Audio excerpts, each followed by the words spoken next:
안녕하십니까. 투뿔TV 시작합니다. 국민의힘과 더불어민주당의 공천 관련 절차가 속도가 붙고 있습니다. 어제 인천시당 국민의힘 신년 인사회에서 계양구에서 했거든요. 근데 계양을에 원희룡 의원이 출마를 선언을 했습니다. 사실상. 그리고 그 옆에서 한동훈 위원장이 손을 지켜들고 응원을 했는데요. 오늘은 여야 양당의 공천 관련해서 또 오늘 이재명 대표가 당무에 복귀했습니다. 복귀하면서 한 발언이라든가 이런 걸 갖고 말씀을 나눠보겠습니다. 또 대한민국 최고의 정치평론가 이재창 국장님을 모셨습니다. 반갑습니다. 자, 어제 드디어 원희룡 전 장관이 그냥 아예 쐐기를 박았어요. 그냥 가겠다. 나는 여기서 출마하겠다. 그러니까 나는 돌덩이를 치겠다 이랬거든요. 표현이 재밌죠. 예? 돌덩이는 이재명 더불어민주당 대표입니다. 예. 돌덩이라는 게 예를 들어서 도로에 있으면 차가 다닐 수 없고요. 그게 아마 국정 운영의 걸림돌 중에 걸림돌이다 이렇게 생각을 한 거고 그 표현을 그 비유를 돌덩이에 한 겁니다. 그러니까 뭐 당연히 치워야 될 그런 대상이다. 뭐 그 지역이 계양을이 이재명 대표 지역구이기도 하고요. 그래서 거기서 이제 출마해서 한판 승부를 벌이겠다. 그리고 뭐 돌덩이를 치우겠다. 이거는 내가 이겨서 이 대표를 정치판에서 떠나게 하겠다. 뭐 이런 의미인데 뭐 야심차게 얘기를 했습니다만 결과는 두고 봐야 되겠죠. 어떻게 보면 인천시당 신년 인사회지만 원희룡 전 장관의 출마 선언장이 돼버렸어요. 그러면서 한동훈 비대위원장이 여러 가지 국민들 입장에서 보면 호감이 가는 그런 얘기를 많이 했습니다. 예를 든다면 국회의원 수를 50명 줄인다든가 또 국회의원 비리로 만약에 유죄를 판결을 받으면 세금을 다 반납하도록 아예 무엇을 받겠다. 다시 한번 언급을 했거든요. 그걸 보면 원희룡 장관의 출마 선언이 그런 거와 이렇게 어울려져서 병풍 효과를 얻는 거 아닐까 그런 생각도 듭니다. 국회의원 50명 줄이자고 하면 국민들이 박수를 치겠죠. 그렇죠. 그렇지 않아도 저 국민 불신이 심하지 않습니까? 세비를 1년에 1억 5천만 원씩이나 받아가면서 국민을 위해서 하는 게 없다. 매일 싸움만 하고 경제, 민생 법안들은 처리 안 하고 뭐 뒷전에 밀리고 늘 정쟁으로 세월 보내고요. 일 안 하는 국회. 일 안 하는 국회에 국회의원이 필요하겠습니까? 그런 쪽에서 국회의원 50명 감축하는 사실 뭐 여론조사하면 70% 이상 나올 겁니다. 찬성률이. 맞습니다. 그런 걸 감안해서 한동훈 비대위원장이 개혁 카드로 내세운 것 같습니다. 그러면 일하는 국회로 만들려면 돌덩이 표현도 했지만 돌덩이들을 많이 치우면 아마도 좀 좋아질 것 같아요. 자격이 안 되고 그냥 바람 타고 들어온 사람들 그리고 이제 그 실력이나 이런 거보다는 튼튼한 동아줄 잡고 이제 당선된 사람들 뭐 이런 사람들 실력도 그리고 전문성도 없는 이런 분들 많이 정리가 돼서 250명 정원으로 하면요 국회가 훨씬 더 잘 돌아갈 것 같긴 합니다. 그리고 그게 먹히는 거고요. 그리고 한동훈 위원장이 그 자리에서 그런 얘기를 한 거는 원희룡 전 장관이 이재명 대표와 이제 맞붙겠다 했는데 거기에 힘을 실어준 거예요. 맞습니다. 그러니까 뭐 국민의힘은 원희룡 장관과 함께 이런 당을 만들어서 국민들에게 봉사하겠다. 그거에 의해서 좀 힘을 실어달라. 이런 걸 역설적으로 표현한 걸로 보입니다. 근데 뭐 사실 원희룡 장관이 거기서 당선될 거로 보는 분석은 별로 없어요. 사실 원희룡 장관이 뭐 희생하겠다 하는 건데 사실 계양을은 민주당이 뭐 역대 선거에서 다 당선되지 않았습니까? 사실 그렇다고 그래서 저는 생각이 달라요. 그 원희룡 전 장관이 떨어질 거다 이렇게 단정하기도 어려워요. 사실 이재명 대표가 지난번에 뭐 송영길 의원 지역구였잖아요. 그거 물려받아서 출마했는데 뭐 70% 얻은 것도 아니에요. 50%를 넘겨서 이기긴 했지만 생각보다는 압도적이다 이렇게 볼 수 없는 그런 뭐 득표를 했고요. 어차피 그 지역이 이재명 대표 지역구입니까?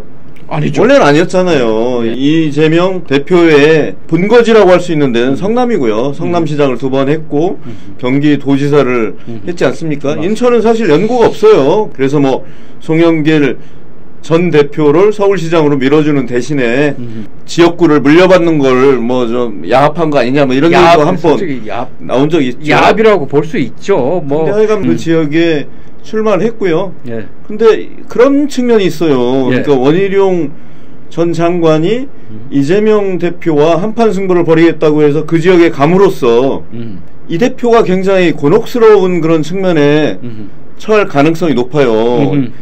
이 대표는 당장 총선을 진두지휘해야 되는 입장이에요. 진두지휘한다는 건 그냥 말로 하는 게 아니죠. 예. 전국을 돌아다니면서 그 지원 유세도 해야 되고요. 여러 가지 전략도 짜고 이길 수 있는 필승 전략이나 뭐 지원 유세 이런 걸 다 책임지고 해야 되는 그런 상황인데 예를 들어서 강력한 도전자가 오면 원희룡 같은 붙잡아 둘 수 있죠. 원희룡 전 장관 자체도 지금 대선 주자군으로 꼽히는 사람이에요. 그런 사람이 지역구를 휘젓고 다닌다고 하면 이 대표도 그냥 방심할 수는 없어요. 그렇죠. 지역구를 비워놓고 전국을 다니기는 어려울 거다. 예. 뭐 그런 측면에서 사실은 이 빅매치가 성사 안 될 가능성도 저는 높다고 봅니다. 그래서 아니 이재명 대표가 비례대표로 갈 가능성도 있지 않습니까? 그래서 이제 그래서 나오는 얘기인데 결국은 선거를 진두지휘해야 하는 입장이고 그런 상황에서 한동훈 같은 강력한 도전자와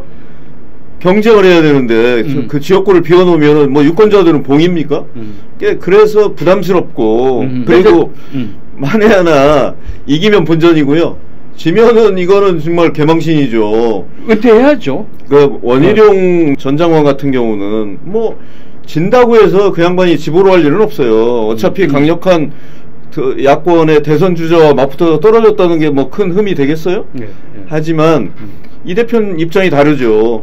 그 원희룡 전 장관에게 진다고 하면 아무래도 집에 돌아가야 될 가능성이 높아져요. 대선 아니 일단은 이런 말이 있습니다. 만약에 지게 된다면은 이재명 대표가 가야 될 곳은 딱 한 군데다. 뭐 다 알다시피 그런 얘기까지 하는데 사실 우리 정치부 기자들한테 얘기 들어보니까 이재명 대표가 출마를 할 계획을 밝혔다는 그 정보고서에 나는 그냥 의뢰에 출마하겠다고 밝혔다면서요. 그러면은 최근에 듣기로는 그 지역구 사무실을 좀 확장해서 뭐 이전했다는 거잖아요. 이전했고 그리고 실제로 지난 11일 날 공천 적격심사위에서 그 개항을 출마하라 이렇게 적격심사를 받았어요.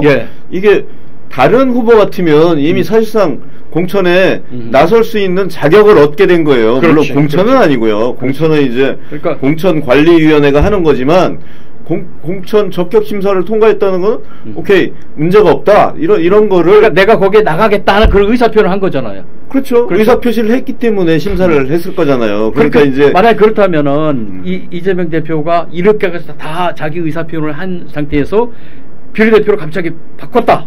그러면은 아무래도 좀 부담스럽지 않겠습니까? 그런데 비례대표로 이렇게 가는 부담보다 그 지역구에서 뛰는 부담이 더 큰 거죠. 예를 들어서 뭐 아까도 말씀드렸지만 이겨봐야 본전이고 지면은 치명타고 그런 게임을 해야 되는 거고요.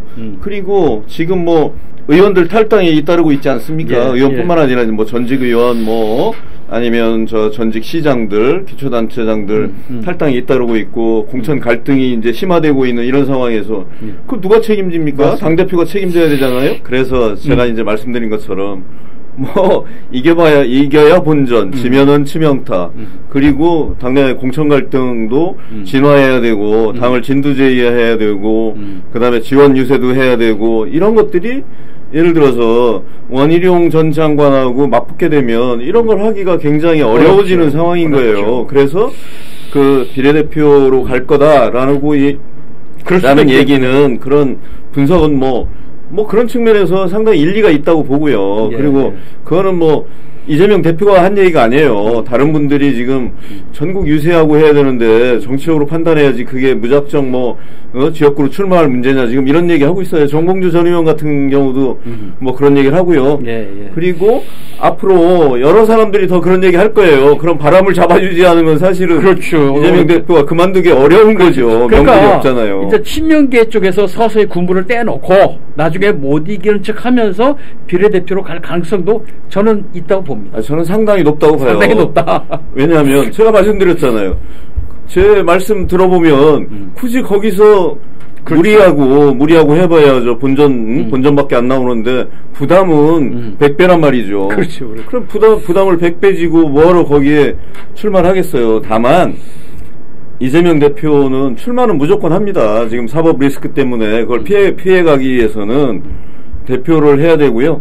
배지를 무조건 달아야 됩니다. 그게 재판 과정에서도 유리하고 뭐 그런 측면이 있겠죠. 그래서 비례대표 얘기가 나오는 거예요. 부담을 더는 대신에 그렇죠. 배지는 달 수 있는 방법이 뭔가 비례대표가 가장 적격인 거죠. 그런데 그 비례대표는 이미 내 품에 안긴 거거든요. 그런데 개항을은 도선에서 따야 됩니다. 일단은 그렇게 되면 만약에 이재명 대표가 안 나가게 된다면 그 이재명 대표급의 정말 원희룡 전 장관에 대적할 만한 인물을 세워야 되거든요. 근데 그걸 못할 경우는 원희룡 전 장관이 쉽게 될 수도 있어요, 사실. 그러니까 원희룡 전 장관이 정치에 돌아오면서 왜 이재명 대표하고 맞붙겠다고 했겠어요. 그렇죠. 원희룡 장관은 국회의원 3선 한 사람이고요. 제주도지사 2번 한 사람입니다. 뭐 장관까지 했어요. 거기다가 뭐 그런 양반이 더 할 게 뭐가 있습니까? 아니 저는 이 원희룡 대표가 실제로는 이제 대선 주자로 가고 싶은데 사실 지금 대중성이 약하잖아요. 그렇죠. 지지율이 좀 높게 안 나오고 자 그러면 만에 하나 저 이재명 대표하고 맞붙게 되면 어떻게 될까요? 저는 전국적 인물로 다시 그럼. 대중성을 확보할 거라고 봐요. 그렇죠. 그러니까 저도 뭐 그렇다고 해서 집에 갈 일은 없어요. 이 양반은 어차피 강자하고 붙는 거기 때문에. 그리고 만에 하나 뭐 진짜 만약에 이기면 대선 주자를 이긴 사람인데 대선 주자로 급부상하지 않을까요? 저는 승부를 건 거죠. 저는 그 화면을 보면서 한동훈 비대위원장하고 원희룡 전 장관하고 같이 이렇게 허그도 하고 손도 이렇게 들어주고 그랬거든요. 근데 저게 잘하면은 3년 후에 저 두 사람이 유력 대선 주자로 경선할 사람들이란 말이에요. 맞아요. 그러니까 근데 당장은 중요하죠. 그러니까, 이번 선거에서 지면은 맞아요. 그 한동훈 비대위원장이 타격을 받고 정치적으로 좀 어려움에 처할 가능성이 높지 않습니까? 그러니까 그건 먼 훗날 얘기고요. 하여튼 그 국힘은 지금 원희룡 전 장관을 비롯해서 물론 조금 나중에 이제 김이 좀 세긴 셌지만 하태경 의원이라든가 이런 분들이 박민식 장관도 그렇고 영등포 좀 흔히 말하는 험지로 가겠다 이렇게 막 도전장을 내미는 경우가 많거든요. 그리고 이제 좀 활성화돼 있어요. 그런데 민주당은 지금 너무 조용해요. 민주당은 지금 친명이 장악하고 있고요. 친명이 공천을 주도하고 있는 상황이라 뭐 친명이 희생하고 물러날 것 같진 않아요. 이재명 대표가 굳이 자기 측근 그룹 그리고 이제 자기를 지지하는 의원들 쳐야 될 이유가 뭐가 있겠습니까? 그렇습니다. 그렇다 보니까 아무래도 이런 공천이라 이런 측면에서는 그 국민의힘보다 더 혁신 공천을 하기는 쉽지 않은 상황이에요. 지금 국민의힘은 의원 수 자체가 110명 좀 넘기는 그 정도잖아요. 맞습니다. 민주당은 167명입니다, 무려. 근데 지금 좀 줄었네요. 좀 줄었네, 최근에. 지금 보면 국힘은 어쨌든 하여튼 새로운 모습을 보여드리려고 국민들께 노력을 하고 그런 모습을 보이려고 합니다. 그런데 민주당은 친명이 똘똘 뭉쳐가지고 지금 이 비명을 지금 다 쳐내고 있잖아요. 이낙연 전 대표 탈당했죠. 조홍천, 김종민, 이원호 의원 나갔죠. 거기에다가 또 오늘 또 상대 또 대조적으로 오늘 서울시당 신년회 하는데 김경률 회계사가 맞보를 나온다면서요. 예, 정청래 의원하고 네. 맞붙겠다 뭐 이런 얘기인데요. 정청래 네. 하면 대표적인 친명 강경 친명 측근이죠. 네. 예, 이재명 대표의 뭐 최측근 중에 한 명이고요. 예. 뭐 저 수석 최고위원이지 않습니까? 예, 뭐 예. 늘 회의하면 옆자리에 앉아 있기도 한데 예. 그 김경률 비대위원이 그렇게 선언했습니다. 예. 사실 마포 을도 쉬운 데는 아니에요. 여기도 민주당 강세 지역이고요. 강세 지역이죠. 정청래 의원이 그 20대 지난번에 20대는 저기입니다. 김종인 비대위원장이 공천을 주도한 선거예요. 예. 그래서 뭐 거기서 좀 어려움을 겪고 사실상 공천 배제된 거죠. 그래서 그렇죠. 전략 공천 지역으로 선정이 되면서 이제 출마를 포기했고 그렇죠. 그래서 4년을 이제 야인 생활 하게 됐는데 그 21대 다시 들어왔죠. 그 앞뒤로 보면 12년 동안 그 마포울에서 줄곧 당선됐기 때문에 사실 지역 연고도 뭐 연고라기보다는 지지세가 있는 거고요. 예. 나름 뭐 기득권이 있는 거죠. 그렇죠. 예. 이렇게 민주당의 기득권 대 국힘의 도전자 이런 포맷이 계속 형성되고 있어요. 그러니까 민주당은 빨리 이 구도를 바꿔야 되거든요. 이거 국민들이 이걸 자꾸 다시 되풀이해서 보게 되면 야 민주당은 제대로 도대체가 뭐 바뀔 생각이 없는가 보다 이렇게 보거든요. 또 오늘 또 저기 이재명 대표가 복귀하면서 당부 복귀하면서 그랬잖아요. 말도 안 돼. 그러니까 사실과 말이 언행이 부딪히되는 거예요. 아니 공천을 혁신 공천을 하겠다. 그리고 누가 봐도 합리적이라는 그런 공천 그리고 공천을 하겠다 했는데 황운하 의원 같은 경우는 1심에서 유죄 판결 났잖아요. 울산시장 공천 개입 뭐 그 의혹이 있어서 그리고 또 노웅래 의원 같은 경우도 뭐 적격 판정이 나왔고 이게 근데 뭐 이게 그런 겁니다. 지금 민주당은 그런 분들 지금 사법 리스크가 있는 분들을 공천 탈락시키고 배제하기가 어려워요. 왜냐하면 이재명 대표 본인이 지금 사법 리스크가 있잖아요. 그렇죠. 그렇기 때문에 뭐 그런 리스크가 있는 사람들을 날려야 된다. 날리면 본인도 저 공천을 그렇죠. 스스로 반납해야 되는 이런 상황이라 그게 좀 어렵고요. 하지만 뭐 민주당이 혁신 공천하겠다라는 이재명 대표의 말은 거짓말이 아니라고 봅니다. 저는. 왜냐하면 그렇게 하고 싶은데 안 되는 거죠. 아니요. 왜냐하면 비명 지역에 비명을 상당수 날리고 그 지역에 참신한 사람들 공천하면요. 그게 혁신 공천이죠. 뭐. 그러니까 조금 이 대표가 얘기하는 혁신 공천과 일반인들이 생각하는 혁신 공천이 좀 다른 거일 뿐이지 뭐 그런 공천을 안 하겠다. 왜 안 하겠어요? 민주당도 새롭게 영입하고 이런 분들을 어딘가 내보내야 되지 않겠습니까? 근데 다만 친명 핵심 지역은 그냥 친명계로 가고 나머지 지역에 보낸다라는 그런 차이가 있는 거죠. 그래서 국민 보기에 그게 좀 혁신 공천과는 거리가 있다. 이렇게 보일 수도 있어요. 국민에게는. 네. 국민의힘과 더불어민주당이 지금은 너무 기운 의석이지만 많은 국민들은 적절한 균형이 잡혀서 그 틈에 가운데에 제3지대가 들어 껴서 그 3자 구도로 가는 이런 얘기를 많이 해요, 요즘. 3자 구도가 될 것 같아요. 제가 예. 보기에는. 지금 어차피 민주당은 친명 공천 안 할 수가 없는 상황이고요. 예. 그 다음에 뭐 국힘은 혁신 공천하지만 거기도 한계가 있을 거예요. 왜냐하면 지나치게 그 영남 쪽이나 이런 쪽에서 다 그 탈락시키고 싹쓸이 뭐 물갈이를 했다가 그 양반들이 다 이제 제3지대로 가서 출마하는 경우에 사실 부담스럽거든요. 그렇죠. 뭐 그런 측면도 있고요. 그래서 그리고 이제 어차피 우리 정치판에서는 한 30% 정도의 그 양당 지지하지 않는 중도파가 있다. 그리고 그분들이 갈 데가 없지 않습니까? 그래서 결국은 제3지대에 있는 이낙연, 이준석 이런 분들이 잘만 하면 3자 구도로 충분히 끌고 갈 수 있을 것 같다. 그러면 총선이 매우 재미있는 게임이 될 수 있다. 이렇게 봅니다. 그 김종인 전 그 위원장께서 그런 말씀을 또 했더라고요. 3지대에 깃발을 두고 다니냐가 중요한데 이낙연 전 대표는 조금 힘들고 이준석 전 대표가 돼야 된다. 이준석 전 대표는 손을 들어줬어요. 물론 손을 안으로 긋는다고 이준석 대표랑 일을 많이 했잖아요. 그런데 두고 봐야죠. 예, 네. 오늘 나오셔서 고맙습니다. 오늘 투뿔TV는 공천이 진행되면서 여야 혁신 공천을 얘기하지만 다 전략과 친소관계 그리고 대표의 자신의 약점 때문에 제대로 될 가능성이 별로 없지 않을까. 그리고 국힘도 출발은 좋았지만 나중에 또 용산에 낙하산이 또 올지 안 올지 그런 문제도 돼 있고요.